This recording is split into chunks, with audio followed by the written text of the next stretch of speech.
ചെറുപ്പം തൊട്ടേ നമുക്കിങ്ങനെ ഭയങ്കര ഹൈപ്പില്ലേ, സ്വർഗത്തിൽ പോയാൽ എങ്ങനെയായിരിക്കും എന്നുള്ളൊരു അറിയാനൊരു ഭയങ്കര തിടുക്കം.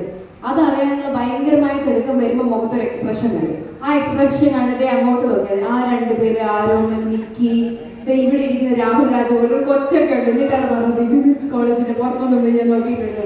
ബട്ട് വിമൻസ് കോളേജിന്റെ പുറത്തു നിന്ന് നോക്കാത്ത, അല്ലെങ്കിൽ ഇതിനകത്ത് ശരിക്കും എന്താ സംഭവിക്കുന്നതെന്ന് അറിയാൻ ആഗ്രഹിക്കാത്ത ഒരാൾ പോലും ഉണ്ട് എന്ന് എനിക്ക് തോന്നുന്നില്ല. It's so exciting. So I want you to show them the energy that actually happens here. ഏതാണ് എനർജി? കാണിച്ചോട്ടെ.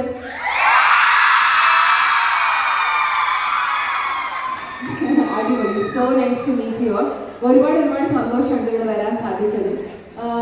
എനിക്ക് മസ്തിഷ്കമരണം എന്ന് പറയുന്ന സിനിമയായിട്ട് നിങ്ങളുടെ മുന്നിലേക്ക് വരുന്നത് ആക്ച്വലി ഭയങ്കര ആഗ്രഹമുണ്ടായിരുന്നു. മൾട്ടിപ്പിൾ റീസൺസ് ആണ്. ഈ സിനിമ സംസാരിച്ചു പോകുന്ന ഒരുപാട് ടോപ്പിക്സ്. ഞാനിതിൽ 2046 ഒരു ഫിലിം ആക്ട്രസ് ആയിട്ടൊക്കെയാണ്. ഫ്രിഡ സോമൻ, സോമന്റെ മകൾ ഫ്രിഡ സോമൻ എന്നാണ് എൻ്റെ പേര്. പക്ഷേ ശരിക്കുള്ള പേര് വേറൊരു പേരാണ്, എനിക്ക് സിനിമ കാണുമ്പോൾ മനസ്സിലാവും.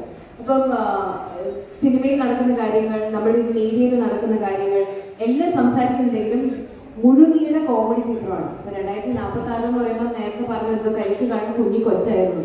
ഇപ്പൊ നിങ്ങൾക്കൊരു കുഞ്ഞി കൊച്ചൊക്കെ ഉണ്ടാകുന്ന സമയത്തായിരിക്കും ഈ സിനിമയുടെ ഒരു കാലഘട്ടം എന്നുള്ളത്. But it's a very interesting space. ഫ്രണ്ട്സിന്റെ കൂടെ പോയി ഇരുന്ന് ചില്ല് ചെയ്ത്, but at the same time enjoyment and knowledge എന്നുള്ളൊരു സ്പേസിൽ നിൽക്കുന്ന ഒരു സിനിമയാണ്. I really want you guys to watch it. എനിക്ക് ഭയങ്കര ആഗ്രഹമുണ്ട് നിങ്ങൾ എല്ലാ ഗേൾസും സിനിമ കാണണം എന്നുള്ളത്. വൈ സ്പെഷ്യലി ദിസ് ഫിലിം എന്ന് വെച്ചാൽ അത് കാണുമ്പോൾ നിങ്ങൾക്ക് മനസ്സിലായി. കണ്ട ആരോ ഇവിടെ ഉണ്ടെന്ന് എനിക്ക് തോന്നുന്നുണ്ട്.